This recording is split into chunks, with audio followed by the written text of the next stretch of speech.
my name is Lisa Wentz, and I teach accent reduction in San Francisco, California.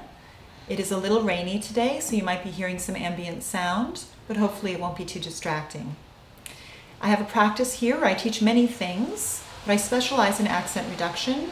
I have a master's degree from the Central School of Speech and Drama, University of London, and I have worked with people from all over the globe. I created this video, Accent Reduction, How to Get Started, to give you some advice on how to get started and things to think about as you venture into accent modification or accent reduction.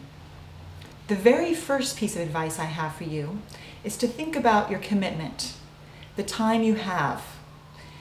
Accent reduction takes time and patience.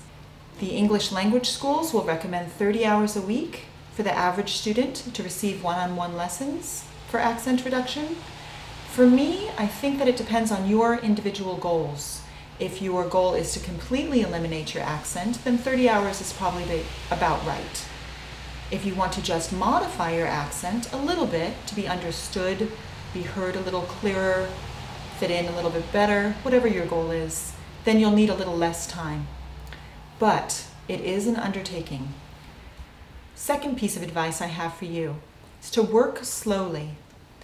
Try and just take a couple sounds per week to focus on. Don't try to master all the English language consonants in 1 week and then the vowels all the next week. It'll be too overwhelming.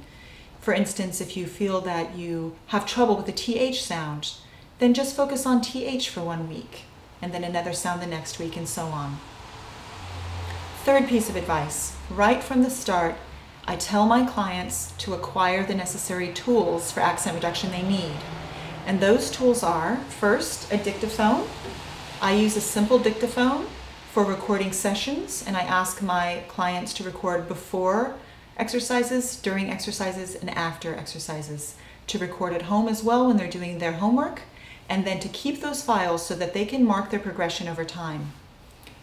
Second tool you'll need is a hand mirror. This helps you look at your lips, look at your tongue when you can see it, to see whether or not you're shaping the sound correctly. And the third tool you'll need is called a bone prop. I recommend that all my clients get a bone prop. A bone prop is an articulation device that sits in the center of your teeth, right in the front of the mouth. It props open the mouth, and this inhibits the movement of the jaw, therefore making the lips and the tongue work harder, gain more muscularity, so that your precision and articulation for the consonants and vowels of the English language will become much faster to you. The next piece of advice I have for you is to choose the right accent reduction coach for you. Now, a few things I want to say about this. Search for somebody that has a pedagogical degree. There are many people out there who are actors or public speakers who use their voices professionally and do it very well. But that doesn't necessarily mean that they have the tools to teach you how to do it. So search for somebody that has a degree in teaching. You can also look at speech pathologists who may also have a degree in accent reduction or voice and speech. Either way is fine, but looking for somebody who's really truly a teacher is what you need.